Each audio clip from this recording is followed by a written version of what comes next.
Assalamualaikum warahmatullahi wabarakatuh. Di sini saya akan menjelaskan tentang numerical integration.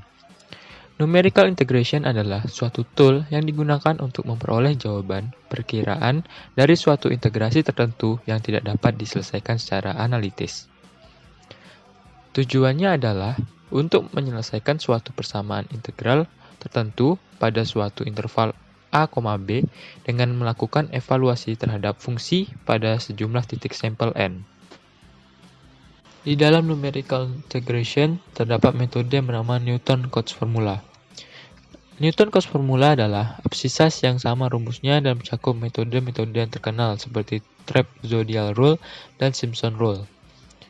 Mereka sangat berguna jika fungsi X telah dihitung pada interval yang sama, atau dapat dihitung dengan biaya rendah karena Newton-Cotes formula berbasis interpolasi lokal, yaitu mereka hanya memerlukan sesuatu yang cocok untuk sebuah polinomial. Jadi, seperti yang kita ketahui, permasalahan utama dari Newton-Cotes adalah apabila digunakan untuk menghampiri fungsi y sama dengan fx yang kompleks. Untuk mengatasi hal ini, maka pendekatan yang dapat dilakukan adalah mendekati fungsi y sama dengan fx yang berinterval a, b tersebut dengan jumlah bentuk trapezoidal. Jadi, anggap bahwa interval a, b dibagi menjadi m subinterval dengan step size h sama dengan b kurang a dibagi m dengan menggunakan titik-titik yang berjarak sama, yaitu xi sama dengan a ditambah ih untuk i sama dengan 0 sampai m. Lalu, jika kita menggunakan pendekatan Simpson rule, maka interval a, b dibagi menjadi 2m subinterval dengan setiap size h sama dengan b dikurang a dibagi 2m dengan menggunakan titik-titik yang berjarak sama, yaitu xi sama dengan a ditambah i dikali h untuk i sama dengan 0 sampai 2m. Assalamualaikum warahmatullahi wabarakatuh. Nama saya Syekhul Hilal Farullah, NIM D10411911034. Saya akan menjelaskan tentang integrasi Romberg. Integrasi Romberg adalah perluasan yang relatif mudah dari keluarga algoritma Newton-Cotes. Keduanya bekerja dengan menggunakan iterasi yang disempurnakan dari beberapa metode Newton-Cotes yang mendasarinya untuk memberikan perkiraan nilai integral yang lebih akurat. Tidak seperti proses komputasi fungsi Riemann-Adaption. Integrasi Romberg bukanlah pendekatan adaptif terhadap integrasi. Hal tersebut berarti metode Romberg tidak mengubah perilakunya sendiri berdasarkan perilaku fungsi yang akan diintegrasikan. Sebaliknya, kita mengeksploitasi perilaku fungsi trapesium pada batas untuk menghasilkan estimasi integral. Untuk memahami integrasi Romberg, kita harus mulai dengan implementasi rekursif dari aturan trapesium. Jika kita mulai dengan suatu fungsi T dalam kurung Fm, di mana T adalah fungsi trapesium, F adalah fungsi yang akan diintegrasikan, dan M adalah jumlah panel untuk diintegrasikan.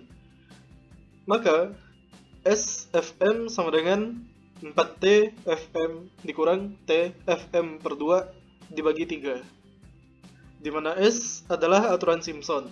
Kemudian jika kita mendefinisikan T F0 sama dengan B min A, F dalam kurung B plus Fa sama dengan 2, maka fungsi rekursif kita selesai. Karena berdasarkan hubungan ini, fraksi yang diberikan dalam persamaan di atas juga merupakan perkiraan untuk integral. Secara umum, IJK sama dengan 4 pangkat K IJK min 1 dikurang IJ min 1 K min 1 dibagi 4 pangkat K min 1, di mana I00 adalah aturan trapesium satu panel dan IJ0 adalah aturan trapesium dengan panel 2 pangkat J. Dengan menggunakan fungsi-fungsi dasar ini, IJK dapat ditemukan secara iteratif sebagai matriks segitiga bawah, di mana masing-masing nilai di kolom yang bukan paling kiri adalah fungsi dari nilai di sebelah kiri dan entry di atasnya. Definisi rekursif ini muncul dari ekstrapolasi Richardson. Ketika diterapkan pada algoritma trapesium, yang konvergen menuju nilai sebenarnya dari integral sebagai M atau jumlah panel meningkat, hubungan dalam persamaan di atas muncul. Penting untuk dipahami bahwa pada batas ketika K mendekati tak terhingga, nilai IJK adalah nilai sejati integral. Untuk nilai yang lebih kecil dari K, integral Romberg masih hanya perkiraan, meskipun hasil yang diperoleh sangat bagus. Contoh, hitung integral I per 1 plus X dx dengan metode Romberg N sama dengan 8. Gunakan 5 angka bena. Penyelesaiannya yaitu jarak antar titik H sama dengan 1 min 0 per 8 sama dengan 0,125. Lalu tabel titik-titik di dalam selang 0,1 dengan H sama dengan 0,125. Seperti ini tabelnya.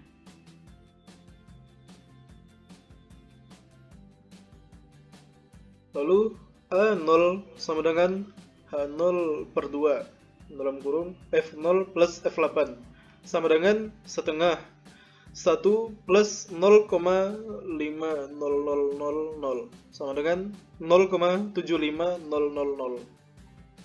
Kemudian A1 sama dengan H1 dibagi 2 dalam kurung F0 plus 2F4 plus F8 sama dengan 0,5 per 2 dalam kurung 1 plus 2 dikali 0,66667 ditambah 0,50000 sama dengan 0,70833. Lalu A2 sama dengan H2 per 2 dalam kurung F0 plus 2F2 plus 2F4 plus 2F6 plus F8 sama dengan 0,250 per 2 dalam kurung 1 plus 2 dikali 0,80000 tambah 2 dikali 0,66667 ditambah 2 dikali 0,57143 ditambah 0,50000 sama dengan 0,69702. Lalu A3 sama dengan H3 per 2 dalam kurung F0 plus 2F1 ditambah 2F2 ditambah 2F3 ditambah 2F4 ditambah 2F5 ditambah 2F6 ditambah 2F7 ditambah F8 sama dengan 0,125 dibagi 2 dalam kurung 1 plus 2 dikali 0,88889 ditambah 2 dikali 0,80000 ditambah titik lalu ditambah 2 dikali 0,53333 ditambah 0,50000. Lalu B1 sama dengan A1 ditambah A1 dikurang 0 per 2 pangkat 2 dikurang 1 sama dengan 0,69445. Di sini AK berorde 2, jadi Q sama dengan 2. Lalu B2 sama dengan A2 ditambah A2 min A1 dibagi 2 pangkat 2 min 1 sama dengan 0,69325. Lalu B3 sama dengan A3 ditambah A2 min A1 dibagi 2 pangkat 2 min 1 sama dengan 0,69315. Lalu C2 sama dengan B2 ditambah B2 min B1 dibagi 2 pangkat 4 min 1 sama dengan 0,69317.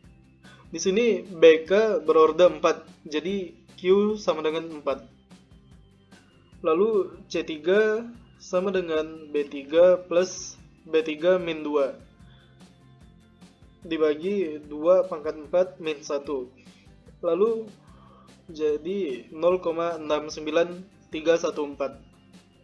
Kemudian D3 sama dengan C3 plus C3 min C3 dibagi 2,6 dikurang 1 sama dengan 0,69314. Di sini CK berorde 6, jadi Q sama dengan 6.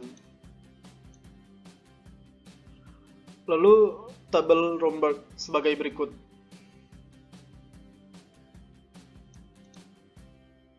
Lalu didapat integral menjadi 0,69314. Bandingkan dengan solusi sejati.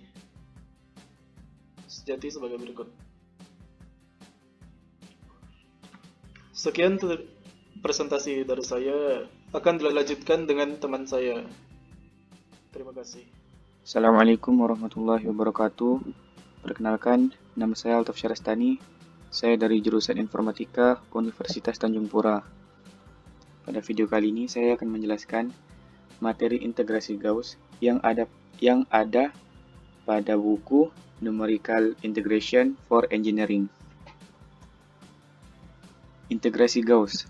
Jika dibandingkan dengan integrasi Newton-Cotes, integrasi Gauss bisa dikatakan lebih baik jika digunakan pada suatu persamaan integral dengan bentuk integral A menuju B untuk Wx, Fx, dx, di mana Wx adalah fungsi pemberat yang dapat berisi singularitas selama fungsi Wx dapat diintegralkan. Integrasi Gauss memiliki formula atau rumus yang mirip dengan integrasi Newton-Cotes, yakni I sama dengan sigma I sama dengan 0 menuju N untuk AI Fxi. Yang membedakannya dengan Newton-Cotes adalah pada Newton-Cotes, titik A, B untuk persamaan integral telah ditentukan sebelumnya, sedangkan pada integrasi Gauss, titik tersebut dipilih sehingga nilainya sama dengan fungsi pemberat. Persamaan pada slide sebelumnya dapat diintegralkan dengan tepat apabila fungsi fx adalah persamaan polinomial dengan derajat 2n plus 1 atau kurang dari itu, sehingga dihasilkanlah suatu fungsi baru, yakni integral A menuju B untuk Wx Pm x dx sama dengan sigma I sama dengan 0 menuju N AI Pm xi. Untuk menentukan fungsi pemberat, dapat dilakukan pendekatan dengan mensubstitusi nilai P0x sama dengan 1, P1x sama dengan x, dan seterusnya sampai P2n plus 1x sama dengan x pangkat 2n plus 1. Namun, untuk persamaan nonlinear, pendekatan ini tidak dapat berjalan dengan baik. Oleh karena itu, dapat kita gunakan hubungan polinomial ortogonal dan kuadratur Gauss. Polinomial ortogonal. Polinomial ortogonal adalah polinomial dengan omega n x dan n sama dengan 0, 1, 2, sampai dengan n, di mana n adalah derajat dari polinomial tersebut yang nantinya akan membentuk suatu bentuk ortogonal dengan interval a sampai b yang berhubungan dengan fungsi pemberat, jika integral a menuju b untuk Wx omega mx omega nx dx sama dengan 0, dan m tidak boleh sama dengan n. Faktor konstan pada fungsi di atas ditentukan dari standarisasi. Untuk standarisasi sendiri bisa dilihat pada tabel di slide berikutnya. Ini adalah tabel standarisasi untuk integrasi Gauss.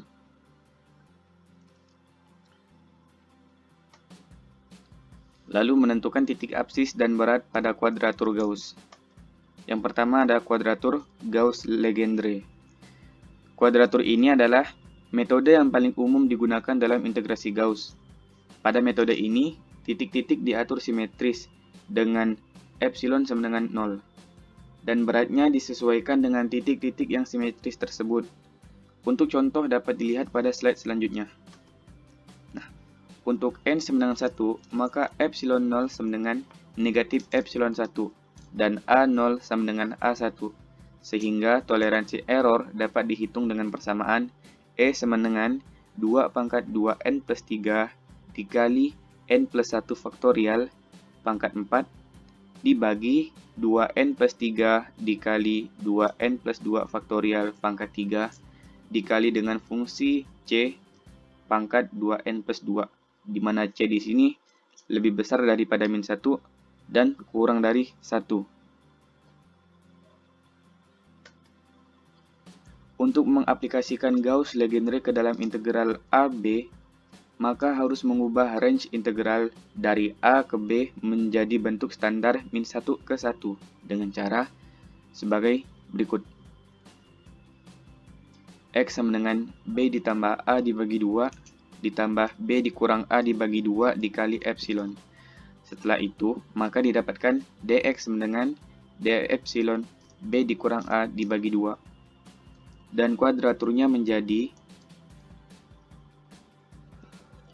integral A menuju B untuk fungsi X dx setara dengan B dikurang A dibagi 2 untuk sigma I sama dengan 0 menuju N untuk AI fxi. Setelah mendapatkan titik absis, maka substitusikan titik absis tersebut ke dalam persamaan toleransi error, sehingga persamaan error tadi berubah menjadi seperti berikut.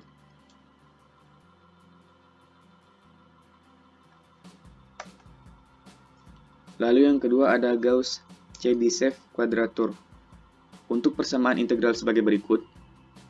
Anggap semua berat setara dengan AI sama dengan Pi dibagi N plus 1.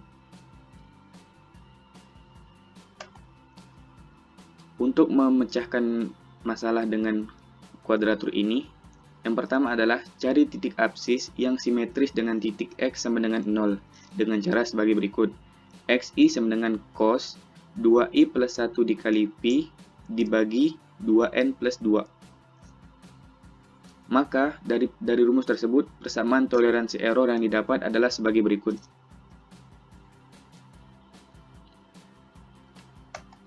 Contoh soal. Soal, gunakan integrasi Gauss untuk menghitung integral min 1 ke 1 untuk 1 dikurang X pangkat 2 pangkat 3 per 2 dx. Solusinya adalah kita gunakan formula Gauss-Chebyshev untuk mendapatkan bentuk integral sebenarnya. Sehingga integral yang kiri diubah menjadi bentuk integral yang kanan. Karena persamaan polinomial di atas memiliki derajat 4, maka titik absisnya sama dengan 3 titik. Titik kuadraturnya dapat dihitung dengan Xi cos 2i plus 1 dikali Pi dibagi 6 dengan I sama dengan 0 sampai dengan 2. Maka kita hitung titik Xi. Untuk I sama dengan 0, maka X-nya sama dengan akar 3 per 2. Untuk I sama dengan 1, maka X-nya sama dengan 0. Dan untuk I sama dengan 2, maka X-nya sama dengan akar 3 per 2. Setelah dihitung titik absisnya, maka substitusikan titik tersebut ke persamaan, sehingga didapatkanlah hasil sebagai berikut. Untuk penjelasan selanjutnya akan dijelaskan oleh rekan saya. Sekian dari saya, terima kasih. Baik, perkenalkan nama saya Muhammad Luki Al-Azhar, NIM D104119144. Di sini saya akan melanjutkan penjelasan dari teman saya. Sekarang saya membahas materi multiple integral. Multiple integral atau yang disebut integral berganda adalah integral pasti dari fungsi yang memiliki lebih dari satu variabel nyata. Misalnya fxy atau fxyz. Integral dari fungsi dua variabel pada suatu daerah di R2 disebut integral ganda. Dan integral dari fungsi tiga variabel di daerah R3 disebut integral rangkap 3. Integral berganda seperti integral area A, integral berganda A fxy dx dy juga dapat dievaluasi dengan kuadrator. Perhitungannya langsung jika daerah integrasi memiliki bentuk geometri sederhana, seperti segitiga atau segi 4. Karena kerumitan dalam menentukan batas integrasi, kuadrator bukanlah cara praktis untuk mengevaluasi integral di atas daerah tak beraturan. Namun demikian, daerah A tidak beraturan selalu dapat didekati dengan kumpulan subregional segitiga atau segi 4 A1, A2 yang disebut elemen hingga. Berikut persamaannya. Integral berganda A fxy dx dy setara dengan sigma I integral berganda AI XY dx dy. Metode Gauss-Legendre quadrature over a quadrilateral element. Quadrilateral adalah segi empat. Persamanya adalah I sama dengan integral min 1 menuju 1, integral min 1 menuju 1, f epsilon eta d epsilon pada elemen persegi panjang yang ditunjukkan pada gambar 6.7a yang akan ditampilkan pada slide selanjutnya. Mengevaluasi setiap integral secara bergantian dengan kuadratur Gauss-Legendre menggunakan n+1 titik integrasi di setiap arah koordinat. Didapatkan I sama dengan integral min 1 menuju 1, sigma I sama dengan 0 menuju n, AI f epsilon I eta d eta sama dengan sigma j sama dengan 0 menuju n, aj dalam kurung siku sigma I sama dengan 0 menuju n, AI f epsilon I eta j atau I sama dengan sigma I sama dengan 0 menuju n, sigma j sama dengan 0 menuju n, AI aj f epsilon I sama dengan n eta j. Berikut adalah gambar 6.7, yaitu pemetaan kuadrilateral menjadi persegi panjang. Banyak titik integrasi di setiap arah koordinat m sama dengan n+1 disebut orde integrasi. Pada gambar 6.7a menunjukkan lokasi titik integrasi yang digunakan dalam integrasi orde ketiga m sama dengan 3. Karena batas integrasi adalah batas standar min 1 sampai 1 dari kuadrat Gauss-Legendre. Untuk menerapkan segi 4 ke elemen segi 4 pada gambar 6.7b, pertama-tama kita harus memetakan segi 4 ke dalam persegi panjang standar pada gambar 6.7a. Yang dimaksud dengan pemetaan adalah transformasi koordinat x sama dengan x epsilon eta dan y sama dengan y epsilon eta yang menghasilkan 1 ke 1. Korespondensi antara titik-titik di segi 4 dan dalam persegi panjang transformasinya menghasilkan persamaan berikut. Untuk segi 4, x epsilon eta sama dengan sigma k sama dengan 1 menuju 4, nk epsilon eta xk. Untuk persegi panjang, y epsilon eta sama dengan sigma k sama dengan 1 menuju 4, nk epsilon eta yk, di mana xk yk adalah koordinat dari sudut k segi 4 dan persegi panjang, sehingga koordinatnya menjadi n1 epsilon eta sama dengan 1/4 kali 1 kurang epsilon kali 1 kurang eta. Begitu juga seterusnya. Quadrature over a triangular element. Pada metode ini, segitiga dapat dilihat sebagai segi 4 yang merosot dengan dua sudutnya menempati lokasi yang sama, seperti yang diilustrasikan pada gambar 6.8. Oleh karena itu, rumus integrasi di atas bidang segi 4 juga dapat digunakan untuk elemen segitiga. Namun, secara komputasi menguntungkan untuk menggunakan rumus integrasi yang dikembangkan khusus untuk segitiga, yang kami tampilkan tanpa penurunan. Pada gambar 6.9 menggambar garis lurus dari titik P dalam segitiga ke masing-masing sudut. Kita bagi segitiga menjadi 3 bagian dengan luas A1, A2, dan A3. Koordinat area yang disebut P didefinisikan sebagai alfa I sama dengan AI per A, I sama dengan 1,2,3. Di mana A adalah luas elemen, karena A1 tambah A2 tambah A3 sama dengan A, koordinat area terkait dapat dihubungkan dengan alfa 1 tambah alfa 2 tambah alfa 3 sama dengan 1. Perlu diperhatikan pada alfa I berkisar dari 0 ketika P terletak pada sisi berlawanan dengan sudut I hingga 1 ketika P berada di sudut I. Rumus untuk menghitung A dari koordinat sudut XI YI adalah A setengah matriks 1 1 1 X1 X2 X3 Y1 Y2 Y3. Koordinat area dipetakan ke koordinat kartesian oleh X alfa 1 alfa 2 alfa 3 sigma I sama dengan 1 menuju 3 alfa I XI. Lalu Y kali alfa 1 alfa 2 alfa 3 sama dengan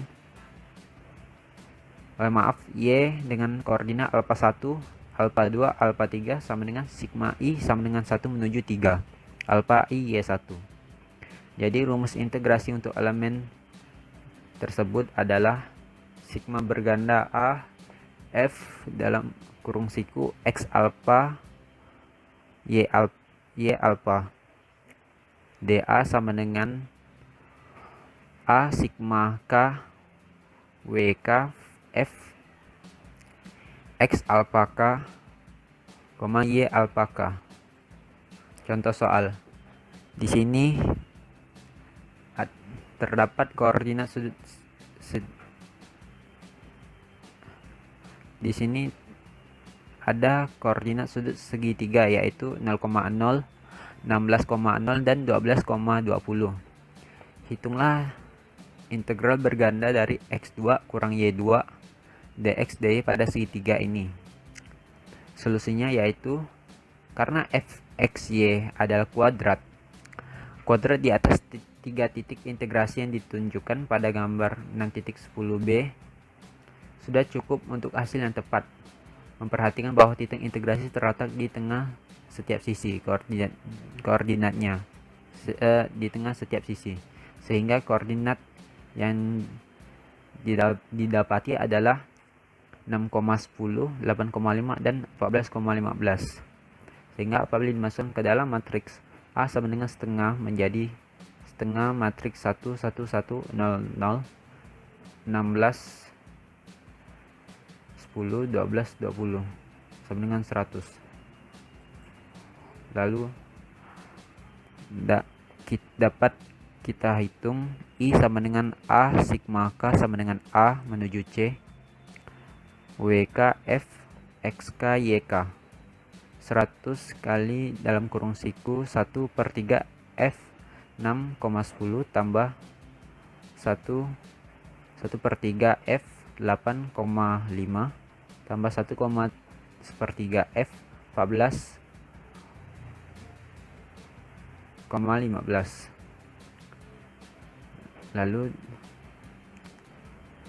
dihitung lagi sehingga hasilnya menjadi 1800. Baiklah, sekian dari materi yang telah saya sampaikan. Semoga materinya bermanfaat. Apabila terdapat kekurangan mohon dimaafkan. Sekian dari kami. Wassalamualaikum warahmatullahi wabarakatuh. Di sini kita akan mencoba modul trapezoid. Kita akan berfungsinya di mana nama fungsinya adalah trapezoid dengan parameter F, A, B, I alt dan K. Oke. Di sini kita akan membuat kondisi di mana K sama dengan 1, maka iniunya sama dengan FA ditambah FB dikali B kurang A dibagi 2,0. Nah, jika K-nya tidak sama dengan 1, maka N sama dengan 2 pangkat K kurang 2. H sama dengan B kurang A dibagi N. X sama dengan A ditambah H dibagi 2,0. Dan sum sama dengan 0,0. Oke. Untuk I dalam rank N, kita akan menambahkan sumnya dengan Fx. Jadi sum sama dengan sum ditambah fx, dan x sama dengan x ditambah h.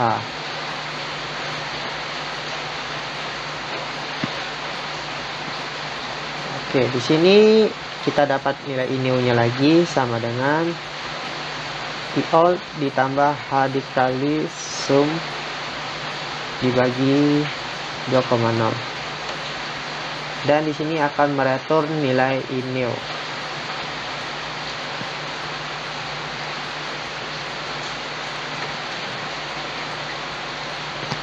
Oke, di sini kita akan mencoba example 6,4 atau contoh 6,4.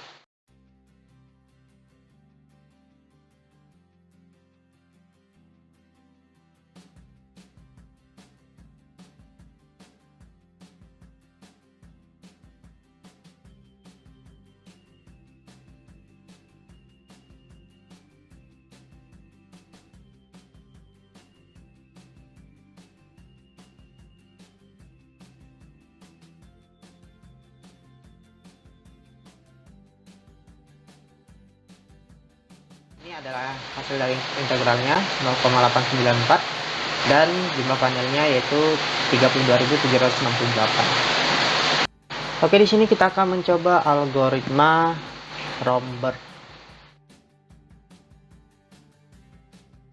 Kita akan membuat sebuah fungsi di mana nama fungsinya adalah Romberg. Di sini ada f a b tol sama dengan 1,0 min 6. Ini toleransi ya. Oke, di sini kita buat fungsi lagi dengan nama Richardson r, k. Untuk j dalam rank k kurang 1 0 min 1,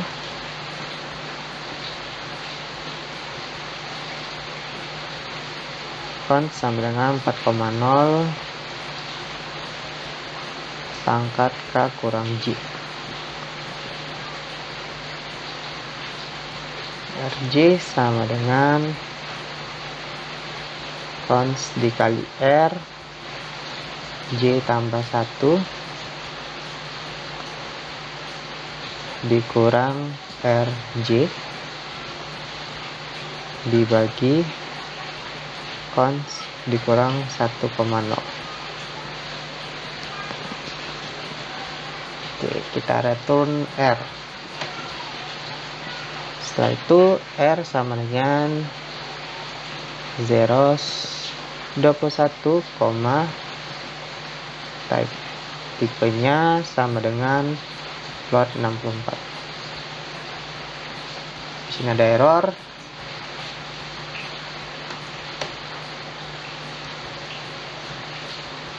Oke. Terus di sini R1 sama dengan trapezoid F, A, B 0,0 maksud saya dan 1. Terus untuk R alt-nya sama dengan R1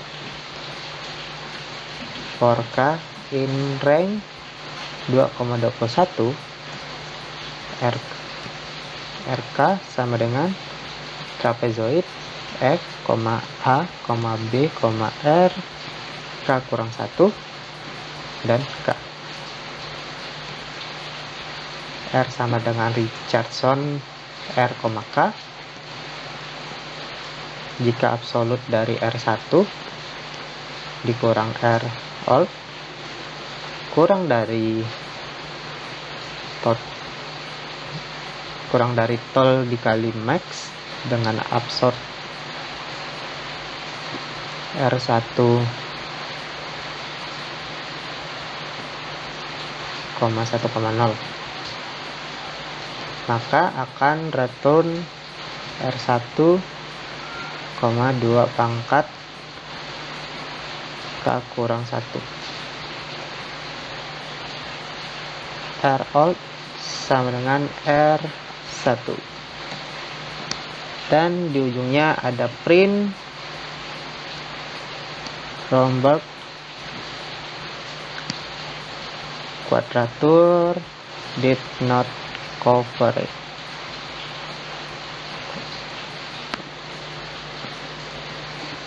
Convert. Oke, ini adalah semuanya merupakan fungsi dari Romberg. Oke, pada sesi ini kita akan mencoba example 6,7 atau contoh 6,7. Pertama, kita akan import math yaitu cos, pi, dan sqrt.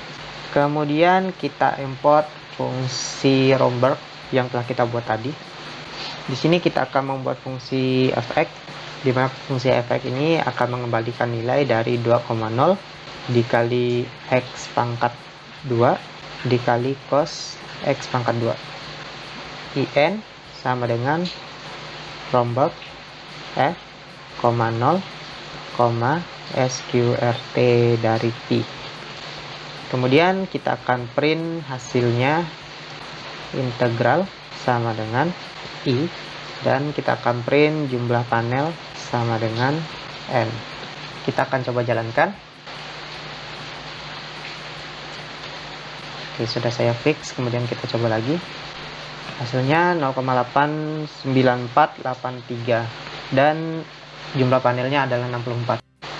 Baiklah, di sini kita akan membuat modul Gauss nodes. Oke, pertama kita import math. Kita importnya itu cos dengan pi.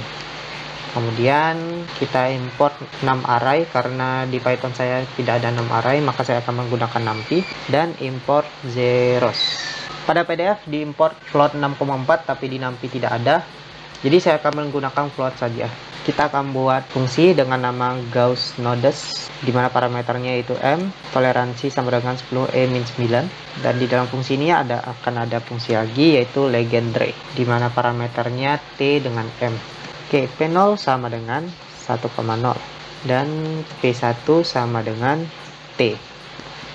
Kita akan looping, di mana k dalam range 1 sampai m, p akan berubah menjadi 2,0 dikali k ditambah 1,0 dan dikali t kali p1 dikurang k dikali p0, terus dibagi 1,0 ditambah k.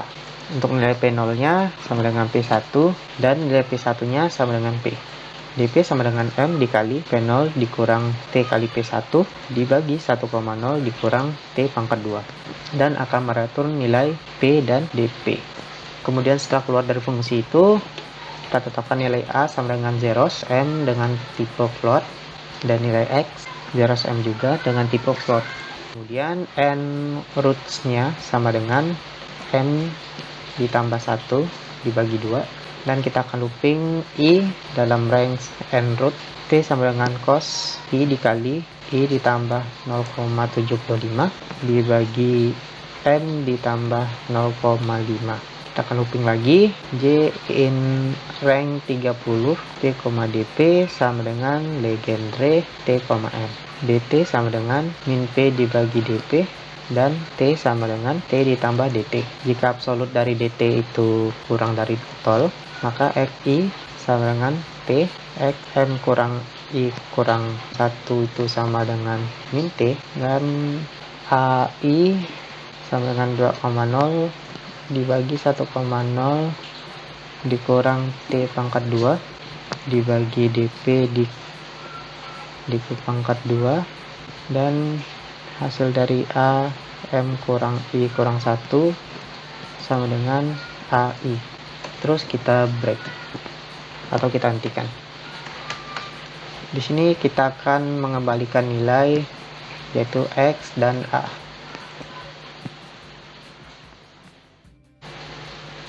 Baiklah, setelah membuat fungsi notasi Gauss, kita akan membuat modul Gauss kuat. Oke, langsung saja.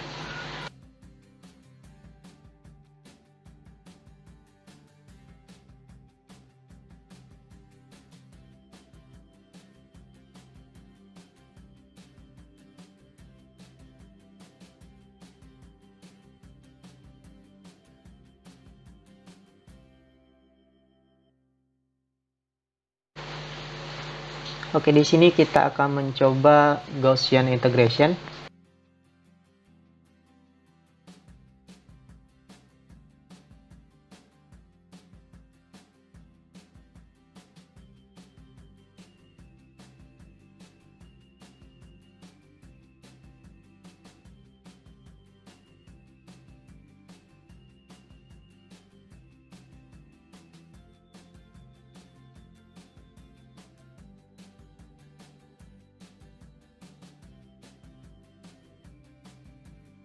Baiklah, akan kita coba running kan, apakah berhasil atau tidak.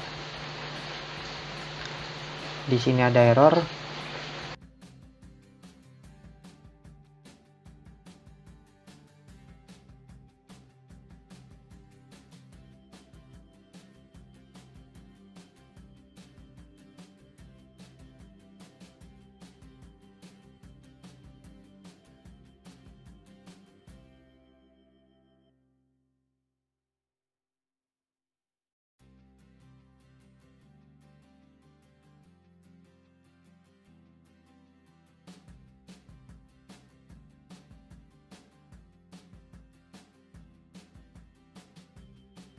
Oke, sudah keluar hasilnya. Jadi errornya itu karena looping pada Python ini nggak bisa pakai float kalau tidak ditetapkan penambahannya.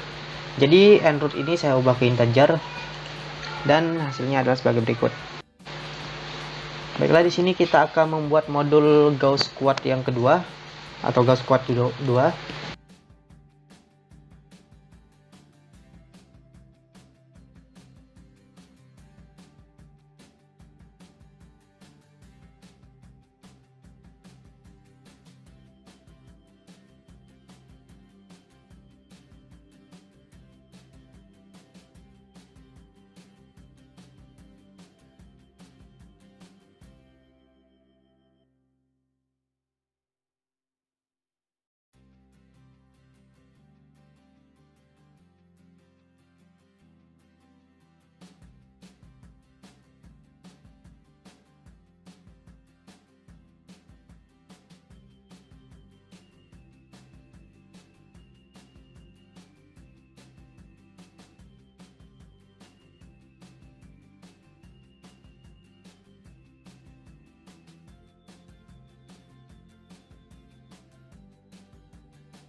Kemudian kita akan return sumnya.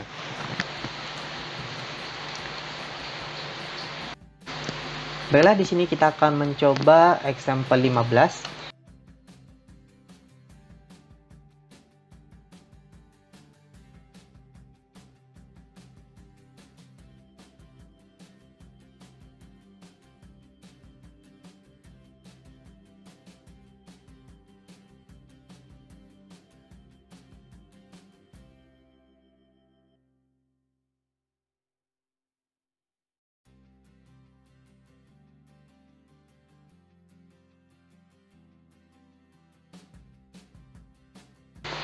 Baiklah, akan kita coba.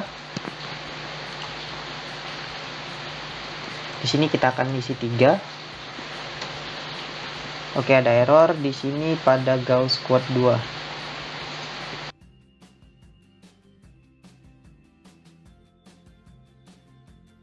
Kita coba lagi. Kita isikan 3 dan nilainya adalah 11,313. Baiklah, di sini kita akan masuk ke modul Triangle Quad.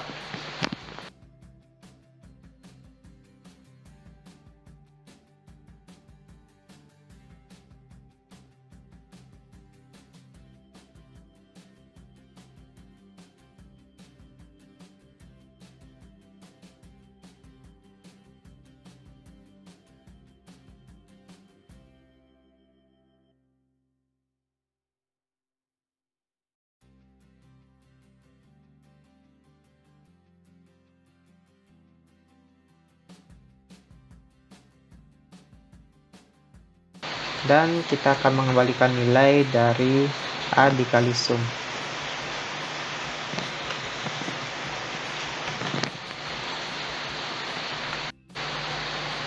Oke, di sini kita akan mencoba dari contoh 6.16a.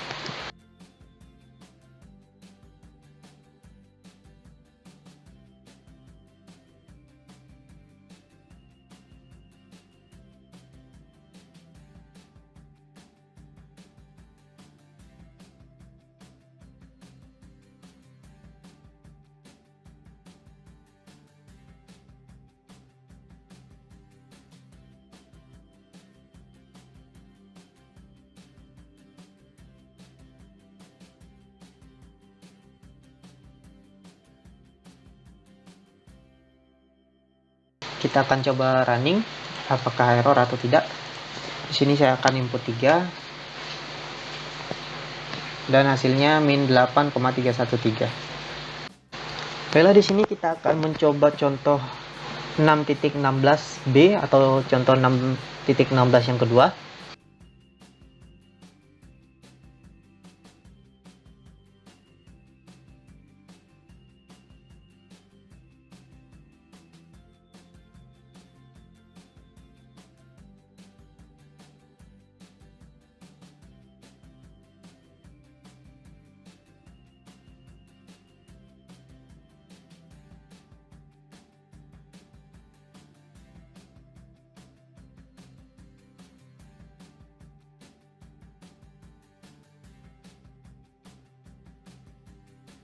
Oke, langsung kita jalankan apakah ada error atau tidak.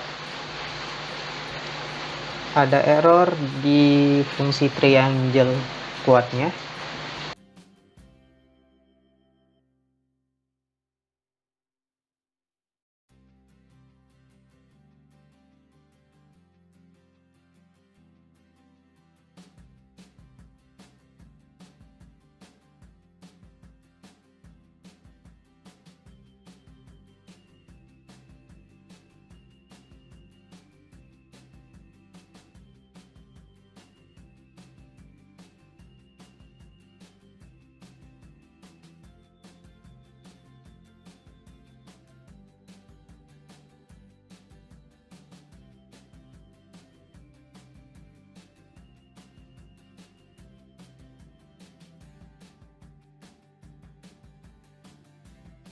Kita coba lagi.